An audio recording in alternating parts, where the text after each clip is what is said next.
આજનો અધ્યાય પણ મારો અવાજ નથી આવી રહ્યો? હરે કૃષ્ણ. ના ના આવે છે માતાજી. આવે છે માતાજી. બરોબર આવે છે, બરોબર આવે છે છે ને? માતાજી. હા. ખૂબ સરસ અધ્યાય પણ છે આજનો, ભક્તિ સેવા. તો શરૂ કરીએ મંગલાચરણ અને પંચતત્વ તમે જોઈ શકો છો. ચૈતન્ય મહાપ્રભુ, નિત્યાનંદ પ્રભુ, અદ્વૈતાચાર્યજી, ગદાધર પંડિત અને પંડિત શ્રીનિવાસ, એમના ચરણ કમળમાં આપણને આ કલયુગમાં મહામંત્ર છે.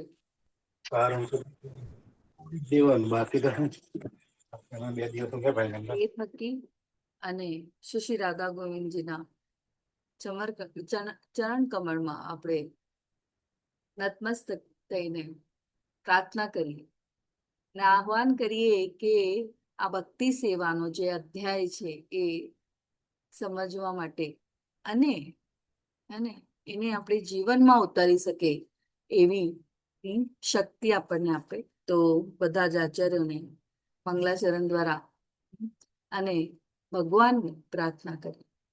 ઓમ જ્ઞાનતિમિરાન્ધસ્ય જ્ઞાનાંજનાશલાકયા ચક્ષુરુન્મિલિतं येन તસ્मै શ્રી ગુરુવે નમઃ.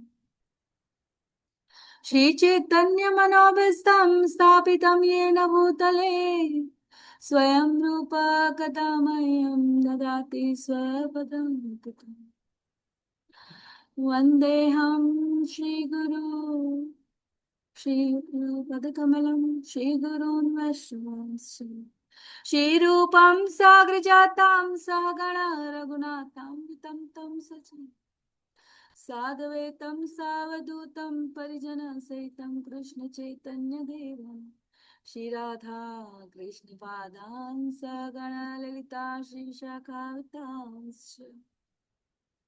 हे कृष्णा करुणा सिंधो दीनबंधो जगत्पते गोपीश गोपिका कांता राधकांता नमोस्तुते.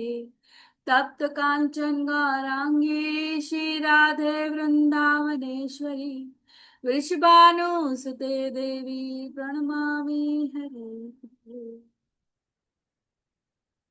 नमो विष्णुपादाय कृष्ण प्रेक्षाय भूतले श्रीमते भक्ति वेदांत स्वामी के नमः. કોઈ ના જોવે. नमस्ते सरस्वती देवी गौरवाणी विचारिणे निर्विशेष शून्यवादी पाश्चात्य देशतारिणे वाञ्छाकल्पतरुभ्यश्च कृपा सिन्धुभ्य एव च पतितानां पावनेभ्यो वैष्णवेभ्यो नमो नमः. अनंत कोटि वैष्णव वृंद की जय. जय श्री कृष्ण चैतन्य प्रभु नित्यानंद श्री अद्वैता गदाधर शिवसादि गौर भक्तवृंद. जय श्री कृष्ण चैतन्य प्रभु नित्यानंद श्री अद्वैता गदाधर शिवसादि गौर भक्तवृंद. जय श्री कृष्ण चैतन्य प्रभु नित्यानंद श्री अद्वैता गदाधर शिवसादि गौर भक्तवृंद. બધા શરણાગત ભાવે અનમ્યુટ કરીને હરે કૃષ્ણ હરે કૃષ્ણ હરે કૃષ્ણ હરે હરે હરે કૃષ્ણ હરે હરે હરે રામ હરે રામ રામ રામ રામ હરે હરે હરે કૃષ્ણ હરે માતાજી. કૃષ્ણ હરે માતાજી કૃષ્ણ હરે સૌને કૃષ્ણ માતાજી. દંડવત આભાર પ્રણામ. જોડાવા માટે. હરે કૃષ્ણ માતાજી. હરે હરે કૃષ્ણ કૃષ્ણ સૌને કલા દંડવત પ્રણામ. હરે કૃષ્ણ માતાજી.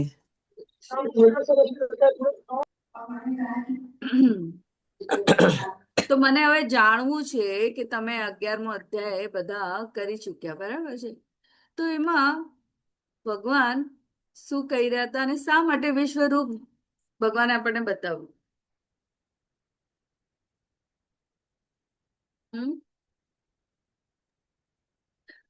10મા અધ્યાયમાં ભગવાને આપણને વિભૂતિ યોગ વિશે કીધું. હરે કૃષ્ણ. નારાયણી માતાજી બોલો. હરે કૃષ્ણ માતાજી.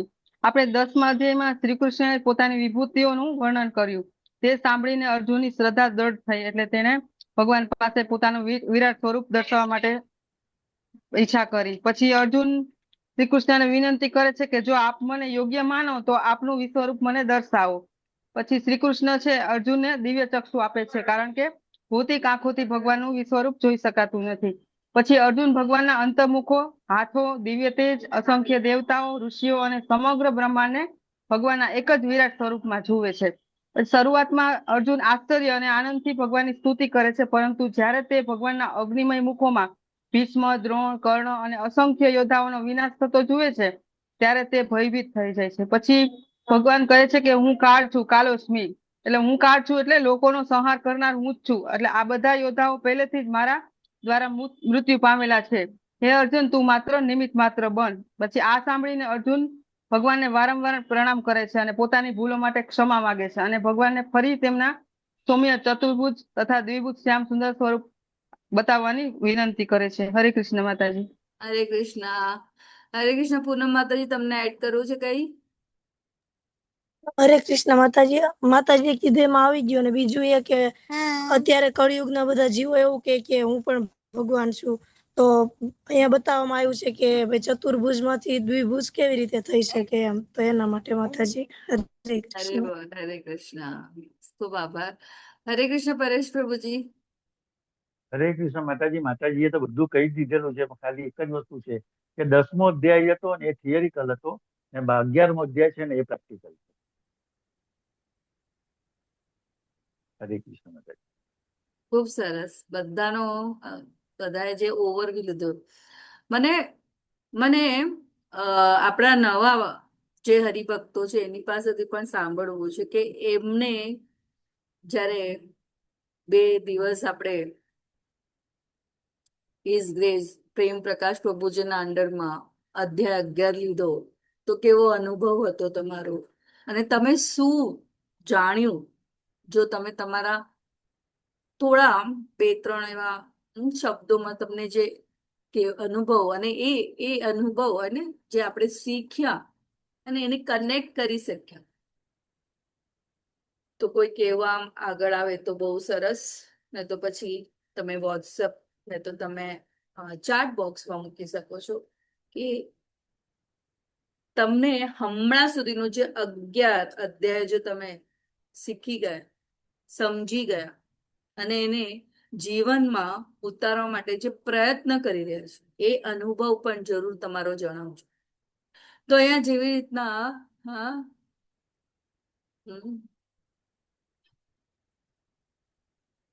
નારાયણ માતાજીએ ખૂબ સરસ 11મા અધ્યાયનું ઓવરવ્યુ આપી દીધું. ભગવાનનું વિશ્વરૂપ, વિરાટ સ્વરૂપ, સાક્ષાત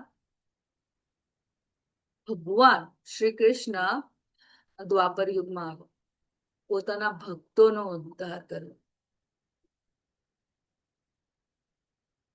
ભક્તો માટે અને ધર્મની સ્થાપના.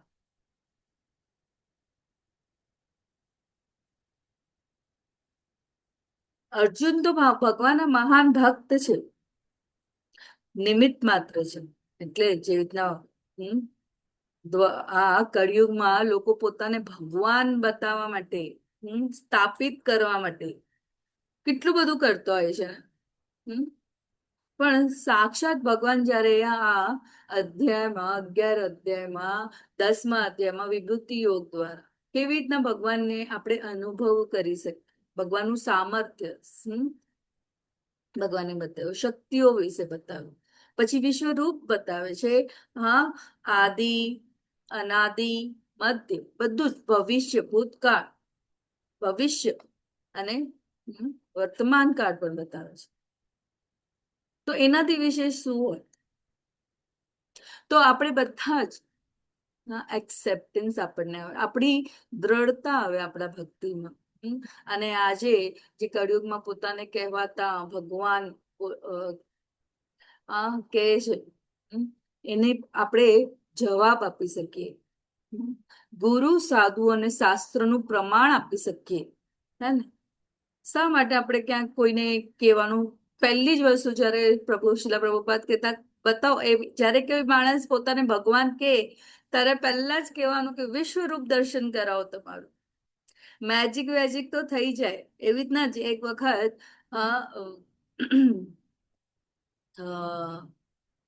પાશ્ચાત દેશમાં જ્યારે શીલા પ્રભુપાદ જઈ રહ્યા હતા તો ત્યાં મેજિક શો ચાલી રહ્યો હતો. તો મેજિક શો એટલે બધાને જ ખબર છે ને કે જાદુગર જાદુ બતાવે. તો જાદુ બતાવતો હતો. એને બધા તાળીઓ પાડી રહ્યા હતા. અરે વાહ વાહ વાહ, શું છે મસ્ત, સરસ સરસ સરસ. તો પ્રભુપાદને જોઈને કે બોલો શું કરી શકું છું, તમે મને કહો તો હું એ કરું કરી. તો કે પ્રભુપાદ સંત અને કે હું તમારા માટે કંઈ પણ કરી શકું છું. તો કે જન્મ મૃત્યુ જરા વ્યાધિ એનાથી કોઈ મનુષ્યનો છુટકારો અપાવી શકો છો? અપાવી શકે છે કોઈ આપણને એનાથી જન્મ મૃત્યુ જરા વ્યાધિથી છુટકારો? નહીં માતાજી. હે ને, ધીસ ઇઝ વોટ. આ મેજિક તો ફક્ત કોણ કરી શકે? ભગવાન. હે ને, તો એ દ્વારા આપણે શું સમજવાનું છે? કનેક્શન. હે ને, કે શ્રી કૃષ્ણ સર્વશક્તિમાન પરમેશ્વર છે. સમગ્ર બ્રહ્માંડ તેમના નિયંત્રણમાં છે. અને આપણે અને બધા જીવો ભગવાનના આધીન છે. અને ભક્તને ભગવાનનું કયું રૂપ ગમે?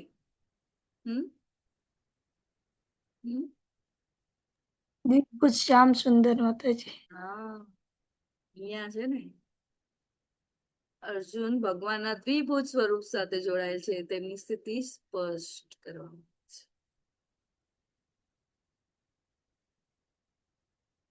એટલે હંમેશા આપણે પણ ભગવાનના મુરલી મનોહર જ્યારે ભગવાનની સેવામાં જોડાય ત્યારે એના માટે એ જ, એનાથી વિશેષ નહીં. ભગવાન કોણ છે એનું એ કહેવાય ને, શક્તિઓ શું કઈ નહીં, પણ એ ભગવાનની સેવામાં લાગી જાય એના માટે એ સૌથી સર્વોપરી છે.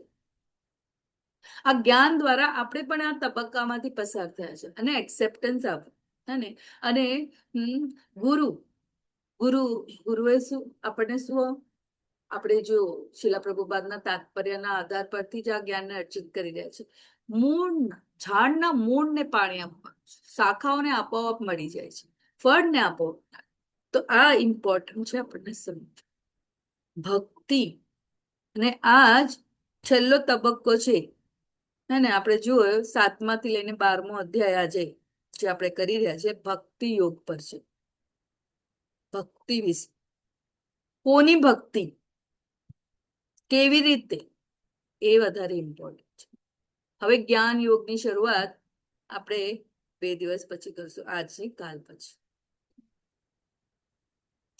તો સમજવા જેવું આને જ શું છે અહીંયા કે એક ભક્ત તરીકેની તેની સ્થિતિ કેવી છે. ભગવાન કૃષ્ણ પોતાના વિશ્વરૂપ બતાવે છે 11મા અધ્યાયમાં. પછી અર્જુનનું અંગત વિભૂત સ્વરૂપ સાથે જોડાણ. પછી અર્જુન ભગવાનના દ્વિભુજ સ્વરૂપ સાથે જોડાય છે, તેમની સ્થિતિ સ્પર્શ કરવા માંગે છે. કઈ સ્થિતિ? જેથી કરીને આજના કળિયુગમાં લોકો ભગવાનનું જે વ્યક્તિગત સગુણ રૂપ, જે સાક્ષાત ભગવાન દ્વાપર યુગમાં હતા, તો શ્યામ સુંદર સ્વરૂપ.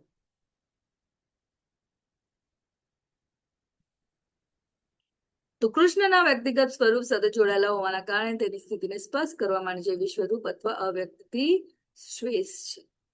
સૌથી શ્રેષ્ઠ શું છે? ભગવાનનું શ્યામ સુંદર મુરલી મનોહર. તો અહીંયા કનેક્શન, હવે આ ઇંગ્લિશમાં છે એટલે આગળ આપણે વધશું. તો અહીંયા 3 વિભાગ, ABC વિભાગ છે. 1 થી 7 નિરાકારની ઉપાસનાથી શ્રેષ્ઠ છે ભક્તિ. ભક્તિના પ્રગતિશીલ તબક્કાઓ સર્વોચ્ચ સૌથી નીચલા સ્તરે, અને 13 થી 20 જે કૃષ્ણ ગુણો જે કૃષ્ણને શું છે, પ્રિય છે.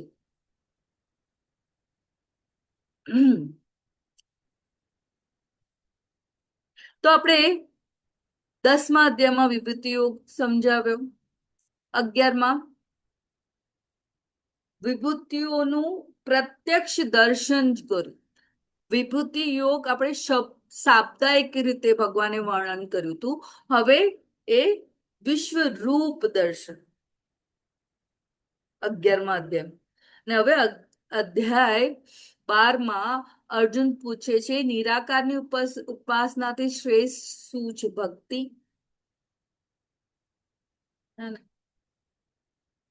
ને હવે પૂછે છે કે ભગવાનની ઉપાસના કેવી રીતના કરવી.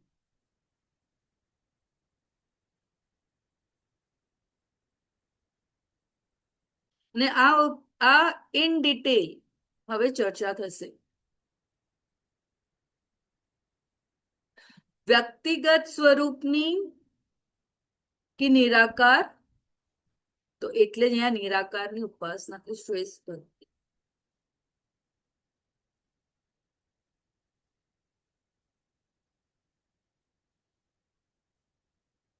શીલા પ્રભુપાદ સમજાવે છે આપણને આ વિશ્વરૂપનું દર્શન ભગવાનની શું છે? સર્વશક્તિમાન શું કરવા માટે? સાબિત કરવા માટે. પ્રૂફ. આજના કલયુગમાં બધા પ્રૂફ માંગે. આ છે પ્રૂફ. શાબ્દિક રીતે વિભૂતિ યોગમાં ભગવાનને કેવી રીતના આપણે અનુભવી શકીએ, ભગવાનના સામર્થ્યને ક્યાં ક્યાં આપણે જોઈ શકીએ, એ બધી જ વિભૂતિઓ વિશે આપણે ચર્ચા કરી. પછી 11માં ભગવાન વિશ્વરૂપ વારંવાર કેમ આ બધા આપણે આને કેમ રિપીટ કરી રહ્યા છે? કારણ કે આપણા હૃદયમાં જે બી સંશયો છે, જે ડાઉટ છે, એ આપણે સંપૂર્ણપણે કાઢી નાખે.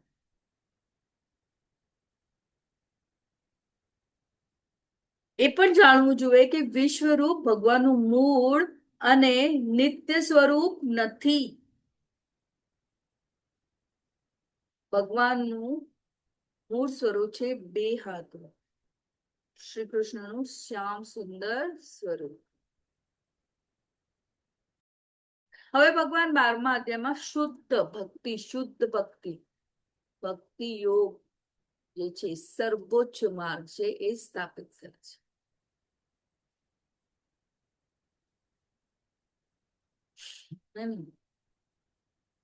વિશ્વરૂપ ભગવાનની મહિમા, જે માતાજી કીધું મહિમા દર્શાવે છે.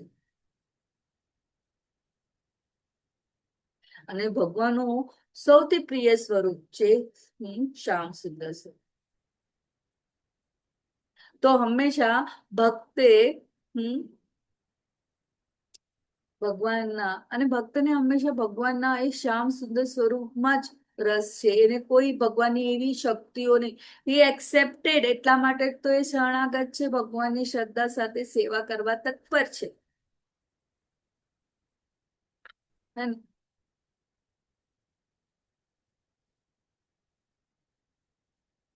ભગવાન શું કહે છે?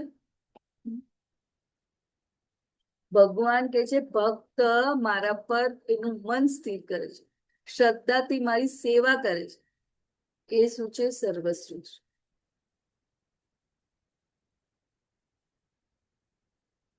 અને ભગવાને તબક્કાઓ આપ્યા. કયા કયા? મન જ્યારે સીધી રીતે ભગવાન પર સ્થિર ના થાય તો ભક્તિના પ્રગતિશીલ તબક્કાઓ છે. કેવી રીતના? પહેલા તો મનને ભગવાનમાં લગાડવાનો પ્રયત્ન કરો, તો અભ્યાસ દ્વારા. પછી કે છે ભગવાન મારા માટે કર્મ કરો, અને પછી કર્મનો ફળ પણ ત્યાગ કરવાનું કહે છે. સકામ કર્મ સાથે જોડાવા નથી કે ત્યાગ કરવું. ભગવાનને આપણા બધા જ કર્મોમાં જોડી દેવા. હે ને? તો હવે આગળ વધતા જઈએ. ખૂબ જ સરસ અહીંયા શ્લોક છે. બ્રહ્મ, હે ને, અહીંયા આપણે જોઈએ છે ને ભગવાનનું એ જે તેજ તેજ તેજ તેજ. આ જે ભગવાનની વિશ્વરૂપ દર્શાવ્યું ત્યારે કેટલા શશાંકોનું, હજારો હજારો સૂર્યોનું તેજ, ને ફક્ત એ તેજ માત્રથી જે નિરાકાર, લોકો એમ વિચારે છે કે આમાં જ ભળી જવાનું છે. ના, એનાથી વિશેષ પરમાત્મા સુધી પહોંચી શકે છે જેટલું જાણે, અને પછી એનાથી વિશેષ જ્યારે ભક્ત સંપૂર્ણ રીતે ભગવાનને શરણાગત કરીને એમની સેવા કરે છે ત્યારે એ ભગવાનના આ શ્યામ સુંદર મુરલી મનોહર રૂપની સેવા કરવા શરણાગત. તો અર્જુન ઉવાચ એવં સતતયુક્તાયે ભક્તાસ્ત્વાં પ્રયુપાસતે ये चाप्यक्षरम अव्यक्तम तेषा के योग वित्तमा. અર્જુને પૂછ્યું, જેઓ સતત આપની ભક્તિમય સેવામાં લાગેલા રહે છે અને જેઓ અવ્યક્ત નિર્વિશેષ બ્રહ્મની ઉપાસના કરે છે, આ બેમાંથી વધારે પૂર્ણ કોને માનવા? હવે આપણે નવા નવા જયારે જોડાયા લેવલ 1 પછી લેવલ 2, તો આપણા મનમાં પણ આ સંશય હતો ને કે હમણાં સુધીનું જે નિરાકાર અવ્યક્ત જે જ્ઞાન મેળવ્યું, હવે ભગવાને વિશ્વરૂપ પણ દર્શાવ્યું, તો હવે મનમાં સંશય આવ્યો ને, અને મનમાં પ્રશ્ન પણ આવ્યો. બરાબર? તો એ જ પ્રશ્ન અર્જુન આપણને આપણા થકી આપણા માટે કરી રહે છે.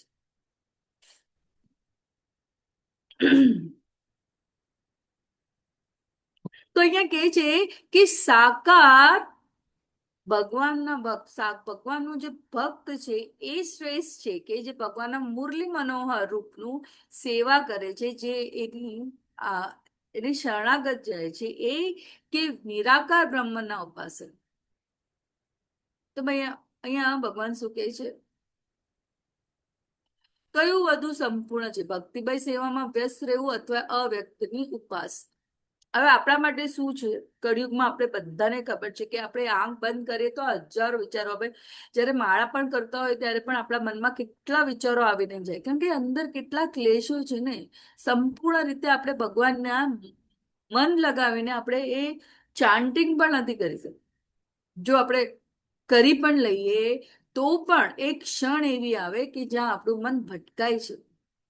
એટલે તો પાંચે ઇન્દ્રિયોને ભગવાનની સેવામાં લગાવી જપ જ્યારે કરતા હોય ત્યારે ભગવાનનું શ્યામ સુંદર સ્વરૂપ સામે હોય. આપણે જ્યારે જપ કરતા હોય છે સવારના 5 થી 7 ની વચ્ચે, તો સામે આપણે જોઈએ છે કે આપણા વૈષ્ણવ હિઝ ગ્રેસ નવાનીશા દાસ પ્રભુજી હોય, કાં તો પ્રભુપાદની ચેન્ટિંગ સાથે કેમ વાય એન્ડ વાય સતત વૈષ્ણવો હોય કે બધા સાથે રહીને આપણે ફોકસ આપણે જે જપ કરી રહ્યા છે ને આપણે પોતે સાંભળવાનું ખૂબ જરૂરી છે. શ્રવણમ.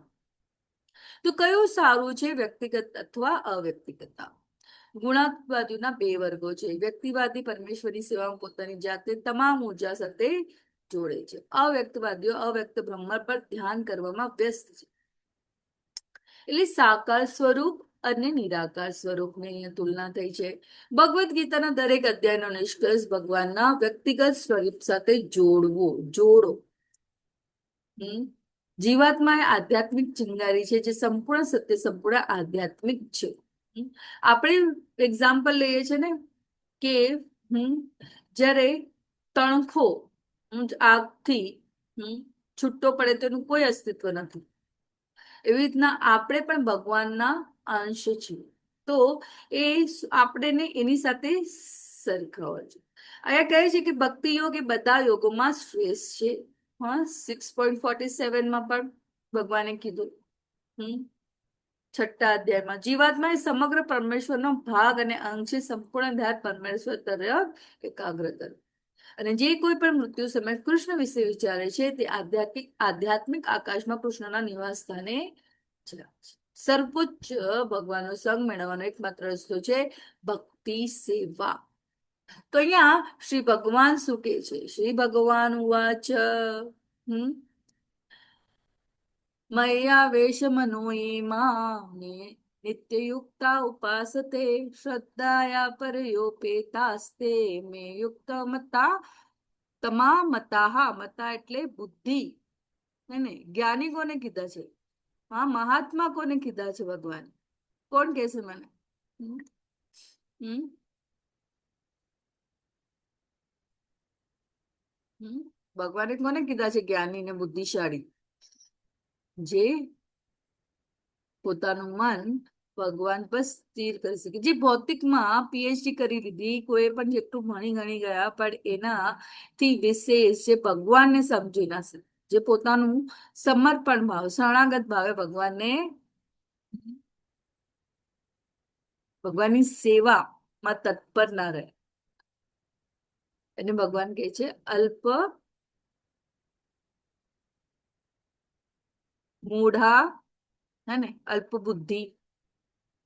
ભગવાન બુદ્ધિશાળી એને કહે છે મતા, જે મારા પર પોતાનું કે પૂર્ણ પુરુષોત્તમ પરમેશ્વર બોલ્યા, જે મનુષ્ય મારા સાકાર રૂપમાં પોતાના મનને સ્થિર કરે છે અને અત્યંત શ્રદ્ધાપૂર્વક મારી પૂજા કરવામાં પરાયણ રહે છે, તેઓ મારી દ્રષ્ટિએ પરમ સિદ્ધિ યોગ છે. હે ને, મયા વેશ્ય મનઃ, પોતાનું મન સંપૂર્ણપણે શ્રી કૃષ્ણમાં સ્થિર કર્યું. તો આપણે કેવી રીતના કરી શકીએ? તો હરિનામ જપ કરીને, ભગવાનની લીલાઓનું સ્મરણ કરીને, ભગવાનની સેવા કરીને, ભગવદ્ ગીતા અને ભાગવતમનું શ્રવણ કરી, શ્રવણ કીર્તનમ જપ. તો આ રીતે આપણે આપણા મનને સ્થિર કરી શકીએ છીએ. નિત્ય યુક્તા એટલે સદા ભગવાન સાથે જોડાયેલા. એવું નથી કે આપણે જયારે મંદિરમાં જઈએ તો જે પૂજારી છે સર્વશ્રેષ્ઠ, બધા પોતપોતાના માટે પોતાની રીતે ભગવાન માટે કર્મ કરી રહ્યા છે, જેમાં કોઈ એવો બાર્ટર એક્સચેન્જ નથી કે મને કશું મળશે. બસ ભગવાનની એની એ ભાવના છે કે મને ભગવાનની સેવા કરવી છે. તો એ જ પ્રભુપાદે હંમેશા આ વસ્તુનું વધારે વિશેષ અને એ સમજાવવાનો બધાને પ્રયત્ન કર્યો કે તમે ભગવાનની પૂજારીની સેવા કરો કે તમે ભગવાનના જે મંદિરની સાફ સફાઈ કરો, બધું જ એક જ સરખું છે. કારણ અને આપણી સાથે જે બધા જ ભક્તો જોડાયેલા છે અને એમની પણ રિસ્પેક્ટ. કેમ? શાના માટે? જે પણ કર્મ, તમે ફૂલની સેવા કરો, તમે ભોગ બનાવવાની સેવા કરો, તમે જે પણ સેવા કરો એ એક જ સમાન છે. કારણ કે એ શું છે? ભગવાનની પ્રસન્નતા માટે કરવામાં આવેલું કર્મ. તો એ હે ને, એ હંમેશા આપણે ભગવાનની સાથે નિત્યયુક્તા. ને એવું નથી કે ફક્ત મંદિરમાં જઈને, પણ જ્યાં પણ હોય ત્યાં આખા દિવસ દરમિયાન ભગવાનનું સ્મરણ. તો કેવી રીતના રહે? સતત મનન અને ચિંતન કેવી રીતના થાય? તો એ કર્મને ભગવાન સાથે જોયું તો એ શુદ્ધતા આપોઆપ આપણા હૃદયને શું કરે છે? પવિત્ર. ઉપાસતે, પ્રેમપૂર્વક ભગવાનની સેવા. હે ને, ભગવાન હંમેશા પ્રેમપૂર્વક. તમે એક કહેવાય ને કે એક નીતિ નિયમો પ્રમાણે આવું જ હોવું જોઈએ, એવું જ હોવું જોઈએ. હા, અમુક સ્ટાન્ડર્ડ આપણે મંદિરોમાં ફોલો કરતા હોઈએ છીએ, ઇટ ઇઝ ઇમ્પોર્ટન્ટ. પણ એ ભાવ જરૂરી છે, પ્રેમ. શ્રદ્ધયા પરયા પસતે, ઉપેતા, પરયા ઉપેતા આસ્તે. તો અડગ રહેવું. અને એ જ ભગવાન પરમેશ્વરનું શું છે? સર્વોચ્ચ. ભગવાનની ભક્તિ જ આપણું શું છે? સર્વોચ્ચ કર્મ પર છે, માર્ગ પણ છે. તેમે યુક્ત તમામતા, મારા મત પ્રમાણે, મતા મારો મત ને મત ને યુક્ત મતા સર્વેષ્ઠ યોગી છે. મારા મત પ્રમાણે ખૂબ મહત્વનું છે, કારણ કે નિર્ણય સ્વયં ભગવાન આપી રહ્યા છે. ભગવાન શું કહી રહ્યા છે અહીંયા?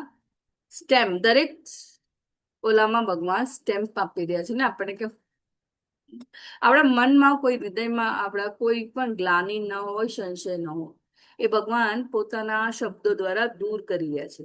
તો સૌથી સંપૂર્ણ શા માટે? તેના વિચારોને મારા વ્યક્તિગત સ્વરૂપ પર સ્થિર કરે. હે ને? કૃષ્ણ ભાવનામૃત પ્રવૃત્તિઓ ભૌતિક નથી, કારણ કે બધું કૃષ્ણ માટે કરવામાં આવે છે. બરાબર છે.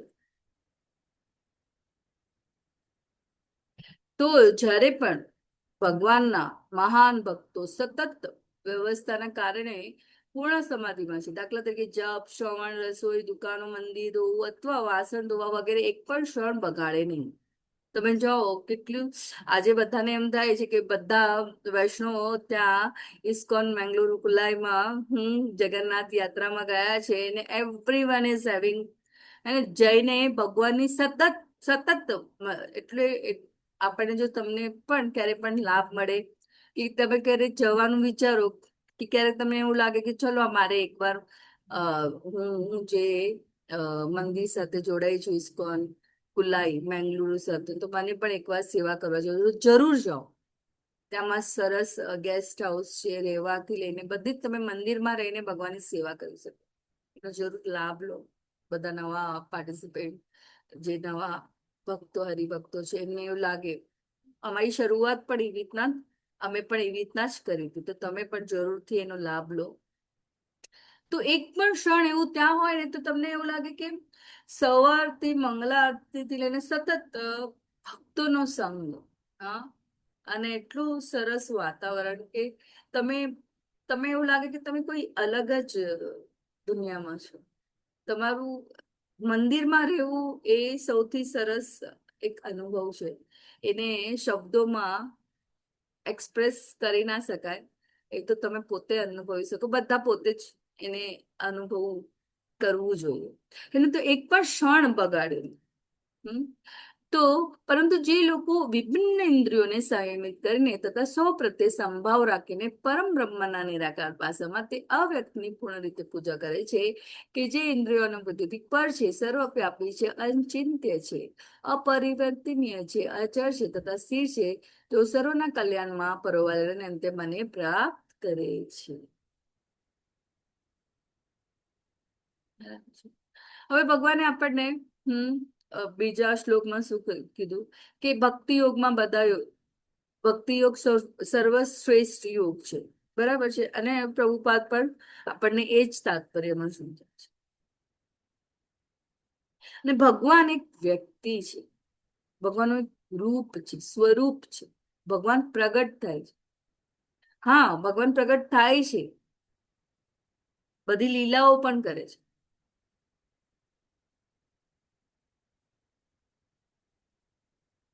ભક્તનો હંમેશા એમની સાથેનો સંબંધ કેવો હોય? પ્રેમ.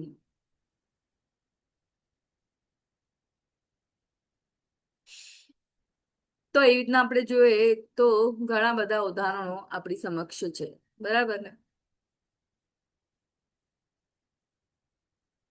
તો અહીંયા પ્રભુપાદ શું સમજાવે છે કે જે લોકો વિભિન્ન ઇન્દ્રિયોને સંયમિત કરીને, તો અહીંયા શું આપણે આ વિશે આપણે ક્યાં શેમાં આપણે ચર્ચા કરી ચુક્યા છે? નિરાકાર બ્રહ્મના ઉપાસકો વિશે અહીંયા સમજાવી રહ્યા છે.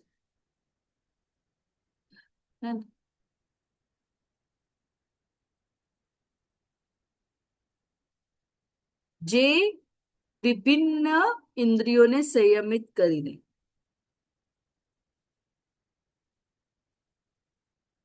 અહીંયા સૌ પ્રત્યે સંભાવ રાખીને પરબ્રહ્માના નિરાકાર પાસામાં તે અવ્યક્તની પૂર્ણ રીતે પૂજા કરે છે. એટલે કે બ્રહ્મ જ્યોતિ,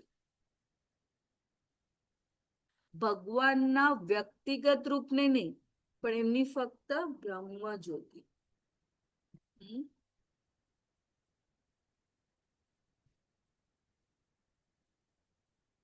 અહીંયા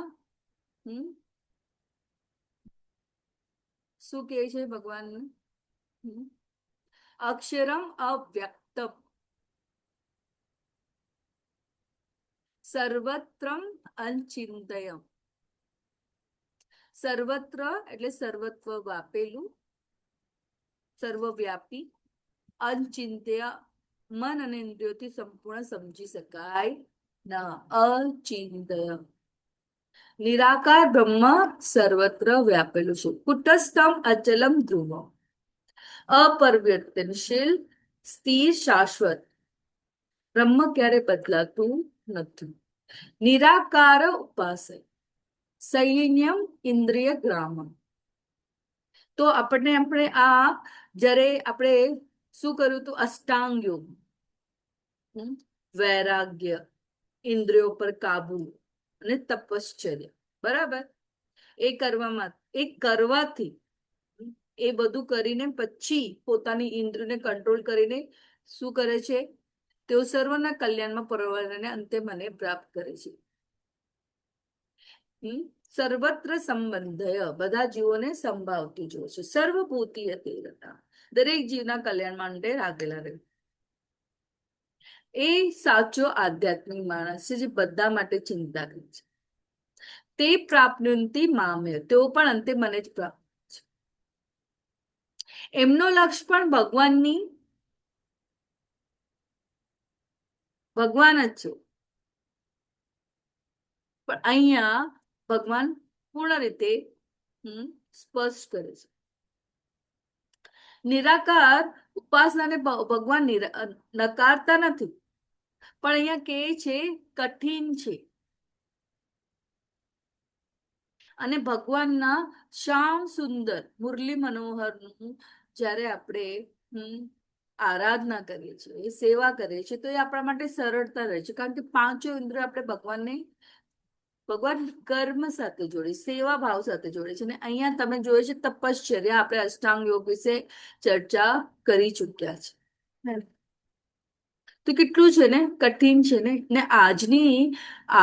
આજે કળિયુગમાં સંભવ જ નથી એવી કોઈ એકાંત જગા. જો જઈએ પણ તો કયો ભય રે. ભય શાના માટે રે? કારણ કે આપણે એવો અભ્યાસ કર્યો જ નથી. અને ઓલ ઓફ અ સડન આપણે બધું છોડી છાડીને અગર જો આ વસ્તુ કરવા જાય તો પોસિબલ જ નથી. તો ભગવાન કે છે ને જ્યાં છો ત્યાં તમારું નિત્ય કર્તવ્ય કર્મ કરો અને શું કરો? મને તમારું કર્મ અર્પણ કરો. કૃષ્ણ ભાવના યુક્ત કર્મ. કેવી રીતના? તો ભક્તિ દ્વારા, સતત મનન અને ચિંતન દ્વારા, જપ દ્વારા. જપ જે જપ યજ્ઞ જેમાં બધું જ આવી જાય. આજે આપણે તો અહીંયા બધું આપણે અહીંયા સુધી સમજાઈ ગયું કે અહીંયા સંપૂર્ણ સત્યની અવ્યક્તિત કલ્પનાની લાક્ષણિકતા અવ્યક્ત ધારણા, સર્વવ્યાપક, અકલ્પનીય, અપરિવર્તનીય, નિશ્ચિત અને અચલ. અવ્યક્તની ઉપાસના કેવી રીતના કરો? તો વિવિધ ઇન્દ્રિયોને નિયંત્રણ કરીને. તો આપણે અષ્ટાંગ યોગમાં આ બધું સમજીશું. ક્યાં? તો હવે આગળ વધીએ. તો ક્લેશો અધિકતરે વ્યક્તાત્વ સક્ત ચેતસા અવ્યક્તા હિ ગતિર દુઃખમ દેહ અભિન્નરા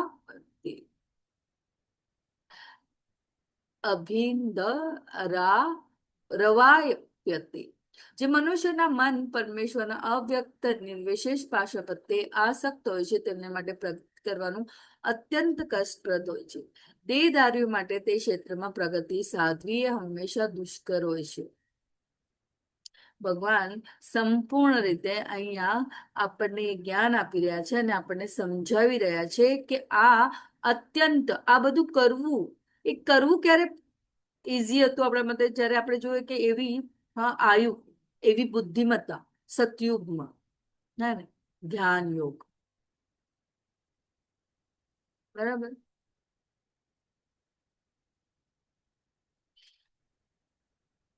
એ સરળ અને જે અહીંયા સરળ વસ્તુ છે શું છે કે દેહ ધર્મ માટે તે ક્ષેત્રમાં પ્રગતિ સાધવી હંમેશા દુષ્કર હોય છે, કઠિન છે. કારણ કે આપણે એવો અભ્યાસ પણ નથી કરીને મનને કેન્દ્રિત કરવું, મનને કાબુ કરવું. આપણે જોયું કે એવા ભગવા વેશધારીઓ હોય છે જે સતત બધું છોડી છાડીને ચલો હરિદ્વાર જતા હોય છે, પણ પાછી શું કરતા હોય છે?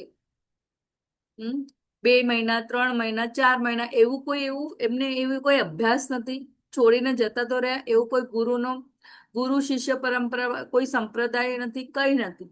જસ્ટ મને બસ ભગવાનનું આ સ્વરૂપ બ્રહ્મ, અને કદાચ એ લોકો એવા કોઈ એવા સાથે એ લોકોનું મળી પણ જાય, પણ એવું સતત અભ્યાસ છે.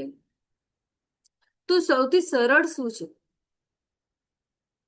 ભગવાનની સેવા. જ્યાં છો ત્યાં તમે ભગવાનની સેવામાં. તમે જુઓ કે 98% આપણા ઇસ્કોનમાં બધા ગૃહસ્થ છે, અને બધા મહાન વૈષ્ણવો જે છે, સંન્યાસી જે છે, જે આપણા ગુરુ મહારાજ એવા મોટા મહાન વૈષ્ણવો, એ ગુરુ શિષ્ય પરંપરા આ જ્ઞાનને આત્મસાત ને સરળ અને સહજ ભક્તિ કેવી રીતના કરે. તો ભગવાન અહીંયા આ કોઈ એવા પોતે આપેલા મંતવ્ય કે એ પ્રમાણે નથી, ભગવાને આપેલા જ્ઞાનને આપણે સતત મનન અને ચિંતન કરીએ છીએ.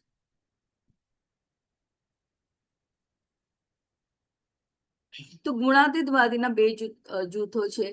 ભક્તિ યોગ્યો, જે વ્યક્તિઓ સંપૂર્ણ કૃષ્ણ ચેતનામાં છે અને ભગવાનની ભક્તિ સેવામાં સામેલ છે. અને જ્ઞાન યોગી, જો સર્વોચ્ચ ભગવાનની અકલ્પનીય, અપ્રગટ, અવ્યક્તિય લાક્ષણિકતા માર્ગને અનુસરે છે. હવે અવ્યક્તિવાદીઓ અને વ્યક્તિવાદીઓ વચ્ચેનું તુલના. તો શું નિરાકારનું ધ્યાન અને દેવતાનું સ્વરૂપનું ધ્યાન કરો. દેવતા એટલે અહીંયા શ્રી કૃષ્ણ. ઇન્દ્રિયોને વ્યસ્ત કરે છે, ઇન્દ્રિયો પ્રતિબંધિત, કંટ્રોલ કરવાનું, કંટ્રોલ કરવું. અને આ પાંચ ઇન્દ્રિયોને ભગવાનની સેવામાં, સંસ્કૃત ભાષા શીખવી, બ્રહ્મને ગેર અધાર્મિકને સમજવું, અહીંયા સરળતાથી ભક્તિમય સેવા દ્વારા, હરે કૃષ્ણના મહાજપ દ્વારા, નિષ્ઠાવાન આધ્યાત્મિક ગુરુનું માર્ગદર્શન, હે ને, ગુરુ શિષ્ય પરંપરા દ્વારા,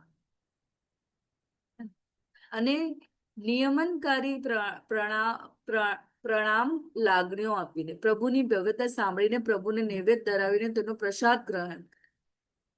લાંબા અભ્યાસની જરૂરિયાતને કારણે ભક્તિ મુશ્કેલ લાગે છે. કેટલી કઠોર તપસ્યા. અહીંયા સંપૂર્ણપણે સ્વાભાવિક અને કુદરતી રીતે.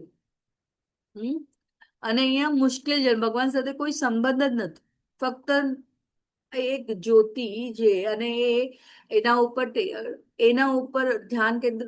આજની તારીખમાં ઇટ ઇઝ ઇમ્પોસિબલ.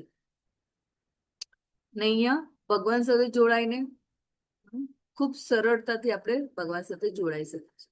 આપણા પોતાના પ્રયત્નો પર આધાર રાખે છે અહીંયા, અને પૂર્ણ અહીંયા ભગવાનની શરણ લે તો ભગવાન જ આપણને માર્ગદર્શન આપે છે. તો આ સમજાયું હે ને. એટલે અહીંયા તમે જોઈ શકો છો કે અહીંયા પણ સાક્ષાત તરીકે ભગવાન અને બ્રહ્મની વચ્ચે સરખા. તો બ્રહ્મ નિર્ગુણ, ગુણો વિનાના, અને સગુણ સ્વરૂપ, ગુણો વગેરે શકે, પૂર્ણ પુરુષોત્તમ પરમેશ્વર. અહીંયા તમે જોઈ શકો છો. અને અહીંયા શું છે સરળ આપણા માટે? જ્યાં છો ત્યાં ભગવાનની સેવા, હે ને, અસંગત, બધા વિસ્પરિત, અપરિવર્તન, નિશ્ચિત, અચલ.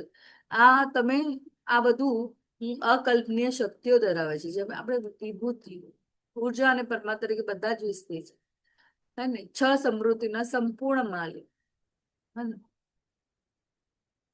સફળતાની ખાતરી આપવામાં છે, કારણ કે કશું ગુમાવ્યું નથી. ને અંતે એવા ઘણા બધા એવા પણ હોય છે ને, આપણે હમણાં ચર્ચા કરતા કરતા વચ્ચે અટકી ગઈ કે ત્યાં જઈને પોતાનો બીજો પરિવાર પણ, અહીંયાથી પરિવાર છોડીને બીજો પરિવાર પણ શરૂ કરી દે. 2 મહિના 3 મહિના સતત આપણે કહે ને કે ભગવાનનું નામ લીધું, પછી મન જ નહીં લાગતું, શું કરવું? પાછું ઘરે નહીં તો બીજો પરિવાર. ઘણા બધા આપણને દાખલા. તો શું કરવું? તો ભગવાન અને તો ભગવાન અહીંયા ભક્તિ કેવી રીતના કરવાની, ભક્તિ સેવામાં કેવી રીતના. પરંતુ જે મનુષ્ય પોતાના સર્વ કર્મ મારામાં અર્પિત કરીને તથા અવિચળ ભાવે ભક્તિ કરતા રહી, મારી સેવામાં લાગેલા રહી, અને પોતાના મનને મારામાં સ્થિર કરી નિરંતર મારું ધ્યાન કરે છે, તેમના માટે હું પાઠ હું જન્મ મરણ રૂપી સાગરમાંથી તત્કાળ ઉદ્ધાર કરનારો થાઉં છું. અપૂર્ણ સંપૂર્ણ 12મો અધ્યાય ભગવાન શું કહી રહ્યા છે એને આત્મસાત કરવાનો આપણે પ્રયત્ન કરવાનો છે. હવે ભક્તિ યોગ સંપૂર્ણ રીતે ભગવાન પર આપણા મનને સ્થિર બધી ઇન્દ્રિયોને ભગવાનની સેવામાં.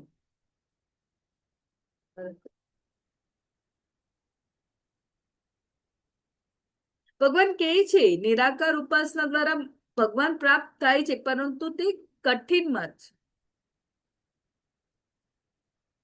અને આ ભગવાન આપણી ઇન્દ્રિયોને ભગવાનની સેવામાં લગાવવા માત્રથી અરે એ શું છે, સરળ પણ છે આપણા માટે ને. એમાં કશું કરવાની જરૂર પડે છે. સવારના ઉઠીને મંગલા આરતી કરું. એક જુઓ, આપણે આજ સુધી સવારે વહેલા ઉઠીને આપણે આપણા સમય પ્રમાણે આપણી રીતે ભગવાનની સેવા કરી છે, પૂજા કરી છે, બધું કર્યું છે, બરાબર છે. પણ મંગલા આરતી, હવે તમે વિચાર કરો, બ્રહ્મ મુહૂર્તમાં ઉઠીને જયારે ભગવાન એકદમ ફ્રી હોય, બધા આપણે કેવું, આપણે પોતાનું એક્ઝામ્પલ લ્યો કે આખી બિલ્ડિંગ માંથી કોઈ એક જણ, બહુ તો 2 જણ 4:30 વાગે ઉઠીને મંગલા આરતી કરતો બ્રહ્મ મુહૂર્તમાં, અને ત્યારે એવામાંથી લાખો કરોડોમાંથી એવા કોઈક, તો વિચાર કરો, બ્રહ્મ મુહૂર્તમાં ભગવાન અમે ફ્રી હોય, he can connect very nicely and ધીરે ધીરે ધીરે ધીરે ધીરે ધીરે તો ખૂબ જરૂરી છે. અને બ્રહ્મ મુહૂર્ત, આજે હું ક્લાસ 1 સાંભળતી હતી ત્યાં કે બ્રહ્મ મુહૂર્તનો 1 કલાક is equal to 5 hours. તમે વિચાર કરો, આટલા મતલબ કે બ્રહ્મ મુહૂર્તનો 1 કલાક, દેટ ઇઝ, અને તમે એમાં સાધના, ભગવાનનું નામ જપ કરો છો, ભગવાનની સેવા કરો છો, ઇક્વલ ટુ 5 hours.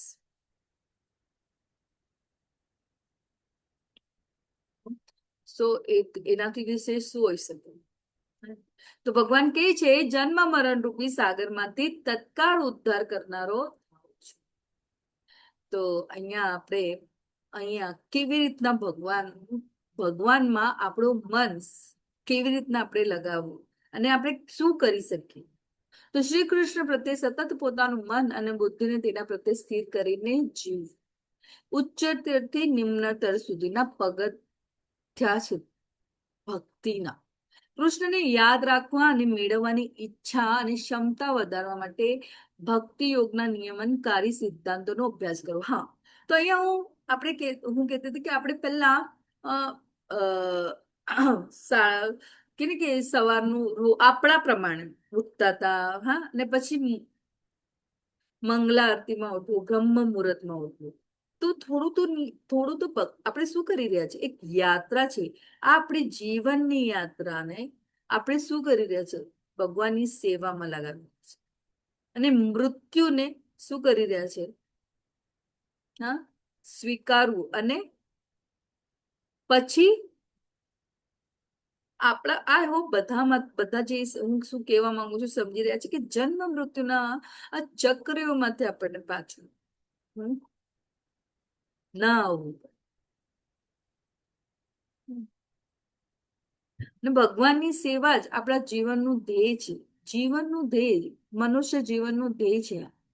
તો અહીંયા સિદ્ધાંતો, જે રીતના એક્ઝામ્પલ લઈએ કે ડોક્ટર બનવું છે તો મારે એના માટે સ્ટડી કરવી પડશે ને, અમુક નિયમો પાલન પરીક્ષા આપવી પડશે ને, પ્રેક્ટિસ કરવી પડશે ને, તો જ I can be a good doctor, તો જ મને સર્ટિફિકેટ આપવામાં આવશે, રાઈટ? તો નિયમ તો જરૂરી છે, નીતિ નિયમોનું પાલન કરવું જરૂરી છે. તો બ્રહ્મ મુહૂર્તમાં ઉઠવું, જપ કરવું, એ શું છે આપણી માટે?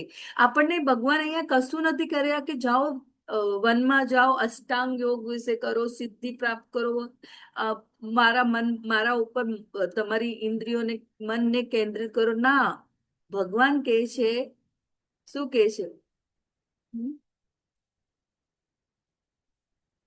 આ સરળ માર્ગ છે. એના માટે તમારે આ તપશ્ચર્યા છે. બ્રહ્મ મુહૂર્તમાં ઉઠવું, મંગલા આરતી કરવી, અને જપ કરવા, આ તપશ્ચર્યા છે. ભગવાન સાથે પોતાના કર્મને જોડી દેવું. તમે જ્યાં નોકરી કરો છો, વ્યવસાય કરો છો, તમે જે કરો છો એને મારી સાથે જોડી દો. તમે ગૃહિણી છો, તમે વિદ્યાર્થી છો, તમે જે પણ છો, તમારા કર્મને મારી સાથે જોડી દો. તો આ છે તપશ્ચર્યા. હે ને? તો એ કૃષ્ણને યાદ રાખવા અને મેળવવાની ઈચ્છા અને ક્ષમતા વધારવા માટે ભક્તિ યોગના નિયમનકારી સિદ્ધાંતોનો અભ્યાસ કરવો જરૂરી છે. પોતાનું કામ શ્રી કૃષ્ણને સમર્પિત કરવું, વ્યક્તિના કામનું પરિણામ શ્રી કૃષ્ણને સમર્પણ અને ધ્યાન અથવા જ્ઞાન. તો પૂર્ણ પુરુષોત્તમ પરમેશ્વર, એવા મારામાં તારા ચિત્તને સ્થિર કર અને મારામાં જ તારી સમગ્ર બુદ્ધિને પરોવી દે. એ રીતે તું સદા મારામાં નિવાસ કરીશ, એમાં સંદેહ નથી. તો ભગવાન અહીંયા ધીરે ધીરે અનન્ય ભક્તિ કેવી રીતના કરવી. ભગવાનનું તમે જોવો છો કે આ કેટલું સુંદર, હા હા, ભગવાનનું આ જે લીલા છે તમે જોવો છો. બધા ગોપ બાળો હા શું કરી રહ્યા છે? હા શું કરી રહ્યા છે? પ્રસાદ ગ્રહણ કરી રહ્યા છે. અને બધા જ, અને એટલા મંત્ર મુગ્ધ થઈ જતા બધા ગોપાળો કૃષ્ણના રૂપને જોઈને, કે જો તમે એમના બધા હાવભાવ જુઓ, કેટલું સુંદર આ ચિત્ર છે ને.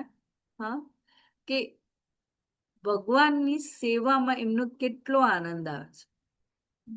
આજે તમે જો કૃષ્ણ લીલા, કૃષ્ણ બુક વાંચતા હોય તો ત્યાં બધા ગોપાળ અને એમની માતાઓ, હા, જે ભાતું, જે પ્રસાદ કહેવાય ને, કે ભરીને આપતી, કે એ લોકો ગાયો ચડાવવા જાય ત્યારે જોવે એમને, તો પહેલા તમારે કૃષ્ણને આપો, પછી લેવો. ને એ જ એ લીલાઓમાં કેવો આનંદ છે. તો સ્થિર કરું મનને, ભગવાનમાં સ્થિર કરવું. તો ભગવાન કહે છે તે જ તો શ્રેષ્ઠ યોગી છે. તપશ્ચર્યા, જે આપણે તપશ્ચર્યા કરવું હોય ને, તો થોડું સવાર પહેલા નવા આપણે હોય લેવલ 1 થી લેવલ 2 માં હોય તો થોડું તપ કરવું પડશે. મંગલા આરતીમાં આવવા માટે પ્રયત્ન કરવો પડશે. હે ને? એવું નથી કહેતી કે એક જ દિવસે, એક જ મહિનામાં પરિવર્તન આવશે, પણ પ્રયત્ન કરવો. પણ એના માટે પણ આપણે અભ્યાસ કરો ધીરે ધીરે. આજે મારાથી 6 વાગે નતું ઉઠાવતું, તો હું 6 વાગે ઉઠી શકું છું. આજે મારાથી 5:30 વાગે નતું ઉઠાતું, હવે હું 5:30 વાગે ઉઠું. તો ધીરે ધીરે થશે. 5:30 થી 5 થશે, 5 થી 4:30 થશે, 4:30 થી 4 થશે. પણ પોતાને સમય આપો. આ એક જ દિવસનો બદલાવ નથી, આ એક જ મહિના. કોઈ પણ આદતોને પાડવા માટે આપણને કે 31 દિવસના આપણે 18 દિવસ લગાતાર લેવલ 1 લઈએ છીએ, બરાબર છે. અને પછી 2 દિવસના ગેપ, બે દિવસનો મને નથી લાગતો આપણે એક જ દિવસમાં તરત લેવલ 2 ચાલુ થઈ ગયું. તો ધીરે ધીરે this is how we have to give our self. અને એવું નથી કે પહેલું લેવલ કર્યું, બીજું લેવલ કર્યું, લેવલ 2 કર્યું, ફરીથી લેવલ 1 માં જોડાઓ, ફરીથી લેવલ 2 માં જોડાઓ. એવી રીતના સતત શ્રવણન કરીને, હે ને, પહેલા 1 માળા કરતા હતા, હવે 2 માળા કરવાનું શરૂ કરો, 3. એવી રીતના પોતાનું તપશ્ચર્યાને વધારો. આપણે આ જ્ઞાન પ્રાપ્ત કરી રહ્યા છે, ભગવાનના જ્ઞાનને પ્રાપ્ત કરી રહ્યા છે, આત્મસાત કરી રહ્યા છે, તો પોતાને એક ગોલ સેટ કરો. જીવનનું એક ધ્યેય છે. બધા જ જાણે છે જ્ઞાન બધું મળી જાય છે, પણ એને એક્શનમાં લેવું એટલું જ જરૂરી છે. પણ એ એક્શનમાં લેવા માટે પણ પોતાને સમય આપવું, પણ ધીરે ધીરે. અને એવા ઘણા ભક્તો છે, હરિભક્તો મેં જોયા છે, કે પહેલા લેવલમાં 16 માળા કરતા થઈ જાય. પણ એ સ્વકૃતિ હોય, એવી પોતાની શરણાગતિ ભાવ હોય, એવો શ્રદ્ધા પણ હોય, કે જે એ લોકો, આપણે કહીએ ને કે તમો ગુણથી રજોગુણ, રજોગુણથી સત્વગુણ, તો એ ગુણથી પણ આપણે પ્રભાવિત છીએ. તો ખૂબ જરૂરી છે સમય આપવો. હે ને, એટલે ઇટ ઇઝ વેરી સંગમાં રહેવું એ બહુ જરૂરી છે. તો અહીંયા ભગવાન શું કહે છે કે હા, ભક્તિનું પ્રથમ અને સર્વોત્તમ સાધન શું છે? તારા ચિત્ત એટલે મન સ્થિર કરે, મારામાં જ સમગ્ર બુદ્ધિ એટલે મન અને બુદ્ધિ બંનેને ભગવાનમાં સ્થિર કર. બરાબર છે, એ બહુ જરૂરી છે. એટલે એટલે જપ કરવું. મનને શેમાં કરે? જપ કરવાથી. આપણે હરે કૃષ્ણ કૃષ્ણ કૃષ્ણ હરે હરે, હરે રામ રામ રામ. હવે તમે જો આટલું સરસ ચિત્ર જોઈને આપણે શું કરીએ છીએ? ભગવાનની લીલાનું સ્મરણ, ભગવાનના સ્વરૂપનું દર્શન કરીએ છીએ, હે ને. અને એવી રીતના તમે ભક્તિ પરીક્ષામાં જોયો તો ભગવાનના કૃષ્ણ કીર્તન સાંભળીએ, આપણે ચર્ચાઓ કરીએ ભગવાન વિશે, તો ધીમે ધીમે સ્થિર. તો એ બુદ્ધિથી આપણે શું સમજવું? મયી બુદ્ધિ નિવેશ, જીવનનો ધ્યેય છે એ જ તો આપણી બુદ્ધિ આપણને કે એને કલ્ટિવેટ કરો. કોઈ લક્ષ્ય નથી ભગવાનની સેવા સિવાય. તો આપોઆપ એ બુદ્ધિ આપણને ભગવાનની સેવામાં, મન અને બુદ્ધિ. ભલે આપણે અહીંયા છીએ. હરે કૃષ્ણ. અવાજ આવી રહ્યો છે મારો? હરે કૃષ્ણ.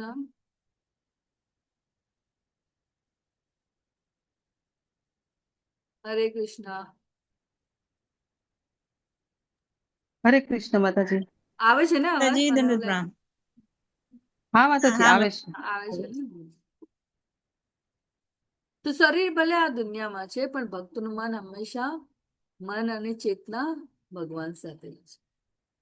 તો ન સંશય, તો ભગવાન અહીંયા આપણને ખાતરી આપે છે કે કોઈ શંકા નથી. તો ભગવાન અહીંયા આપણને શું આપે છે? આ ભગવાનના વચન છે તો એ નિશ્ચિત સત્ય છે, હે ને. માત્ર આ બાહ્ય રીતે વિધિઓ પૂરી કરવી નહીં, પણ હૃદય સાથે ભગવાન સાથે જોડાવું જોઈએ. એટલે શ્રવણમ કર, હે ને. જેવી રીતના મહારાજ અમરીશ મન કૃષ્ણના ચરણો, વાણીથી ભગવાનનું કીર્તન, કાનથી કૃષ્ણ કથા, આંખોથી ભગવાનનું દર્શન. તો આ જ રીતે ભગવાનની સેવામાં બધી ઇન્દ્રિયોને લગાવે. તો આપણે હમણાં શું કરી રહ્યા છે? ભગવાનનું નામનું, અહીંયા પણ વાણી અને કાન, આંખો ભગવાનની સમક્ષ, ને ચરણો મન સરળ. પ્રહલાદ મહારાજ ઘણા કષ્ટ સહ્યા, પણ ભગવાનમાં એમનું મન ને બુદ્ધિ સ્થિર રહ્યા. ગમે તેટલું પણ ત્રાસ આપવામાં આવ્યો, પણ ત્યારે એવું નહીં કે ભગવાન મને બચાવેલું. વિશ્વાસ, દ્રઢતા તો જરૂરી છે, હે ને. મન અને બુદ્ધિ કેમ જરૂરી છે? મન ભગવાનનું સ્મરણ કરે છે ને બુદ્ધિનો નિર્ણય કરે છે કે એને શું કરવું છે, હે ને. એ જ રીતે આપણે જયારે સવારના મંગળા આરતી માટે અલાર્મ લગાવે ત્યારે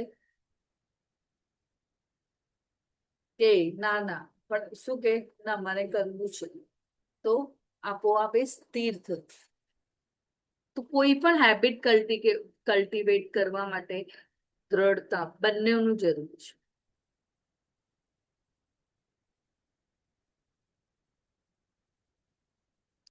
તો કૃષ્ણનો વિશેષ વિચાર કરીને ભક્તિ સેવા કરો. શુદ્ધ ભક્તિ ઉચ્ચતર છે. મારા મનને સ્થિર, મારા પર મનને સ્થિર કર, બુદ્ધિમત્તાને મારી પ્રત્યે વ્યસ્ત કરો.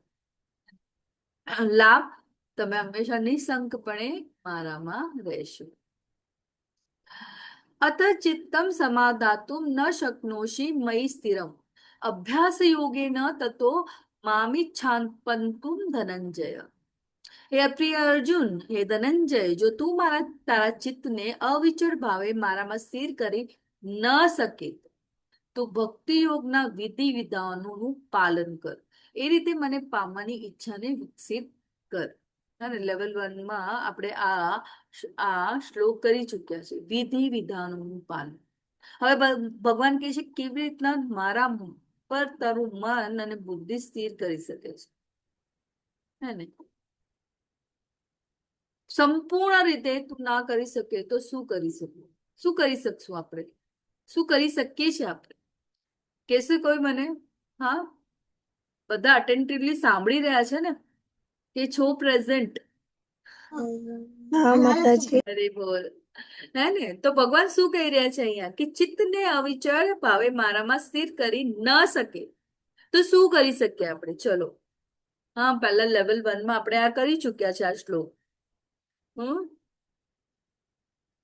તો આપણને ભગવાન શું કરી રહ્યા છે? ઓપ્શન્સ, કે this is how you can just remember me. તો આ રીતે તું નિયમિત અભ્યાસ કરશે ને તો તારું મન મારા ઉપર આવશે. હજી પણ ભગવાન એકદમ સરળ કે ને નિમ્નતે, આપણે જોયું ને કે ઉચ્ચતરથી નિમ્નતર સુધીના દરેક તબક્કાઓ ભગવાન કહે છે કે હા, આ રીતે તું મને યાદ કરી શકે છે, આ રીતે તું મને મારી સેવામાં લાગી શકે છે. ખૂબ મન ચંચળ છે. ભગવાન જાણતા હતા કે કલયુગમાં કરવું બહુ મુશ્કેલ છે. તો અહીંયા કે છે અથ ચિંતમ સમાધા તું ન શક્નોષી. જો તું મનને મારામાં સ્થિર રાખવામાં અસમર્થ હોય તો શું કરવું? તો નિરાશ નથી થવાનું કે અરે મંગળા આરતીમાં ઉઠાતું નથી. સમય આપવા, આગળ વધવાનો ભગવાન આપણને શું કહે છે? માર્ગ બતાવશે. અભ્યાસ યોગેન, તો આપણે હમણાં ચર્ચા કરીને 6 વાગે 5:30 ધીરે ધીરે, ઇટ્સ ઓકે, પણ અભ્યાસ કરવો જરૂરી છે. ઉઠાતું નથી, બંધ કરીને અલાર્મ સુઈ ગયા, ઇટ્સ ઓકે. નો, અભ્યાસ અગર જરૂરી. આપણા ઉપર છે કે સમયને આપણે સદુપયોગ કરવો કે વેડફવો. ભગવાનની સેવામાં લગાવવું કે આપણા માટે વેડફવું, એટલે કે આપણી ઇન્દ્રિય તૃપ્તિ. વાપરવું એટલે કે આપણે ભગવાનની સેવામાં લગાવવું. પ્રયાસ, ને જો તમે પ્રયાસ કરશો ને તો કૃપા જરૂર થશે. પણ સમય, અભ્યાસ યોગેના એટલે વારંવાર અને નિયમિત રીતે ભગવાનનું સ્મરણ અને ભક્તિ કરો. આપણને કોઈ અભ્યાસ કરવાનો નથી, કોઈ શાસ્ત્રોનું કઈ કહેવાય ને કે પહેલા શાસ્ત્રાર્થ થતા હતા. એક શાસ્ત્રોનો જાણકાર બીજા શાસ્ત્રોની સાથે એ શાસ્ત્રાર્થ કરતા. પણ એ સંપૂર્ણ કોના માટે? ભગવાનની સેવા. એવું નહીં કે હું તારા કરતા સર્વોપરી છું, હું તારા કરતા સર્વોપરી છું, અને એક્સેપ્ટ પણ કરતા. પણ આજે આપણે પોતાની જ ઇન્દ્રિય તૃપ્તિમાં એવા લાગેલા છે કે આઈ એમ ધ બેસ્ટ. એ ભાવ, નમ્રતા ને વિનમ્રતા. તો જપ કરવું, ભગવદ્ ગીતાનું શ્રવણમ, ભાગવતમનું સ્મરણ, મંદિરે જવું, સેવા કરવી, ભગવાનના દર્શન કરવા, શરૂઆત એનાથી કરવી. ઇસ્કોન મંદિરે જાઓ, શરૂ કરો. હવે તો રથયાત્રા છે, તમારા પોતપોતાના જ્યાં પણ રથયાત્રા સમય કાઢો. આપણને લાગે કેટલું ભીડ, તમે જોજો કેટલી ભીડમાં પણ ભગવાનનું મનન ચિંતન તો ગમે તેટલી ભીડ પણ હોય ને તો પણ આપણને એવું લાગે, એટલો એમ ઉમકડો લાગે, કારણ કે બધા જ ભગવાનની સેવામાં છે. હું પણ છું ભગવાનની સેવા. મને પ્રાપ્ત કરવાની ઈચ્છા રાખ.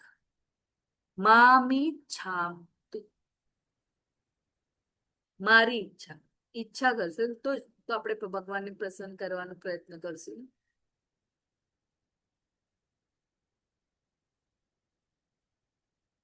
તો ધનંજય, કેમ? ધન એકઠું કરવા વાળું. એવી રીતના આપણે પ્રયત્ન કરવાનું છે.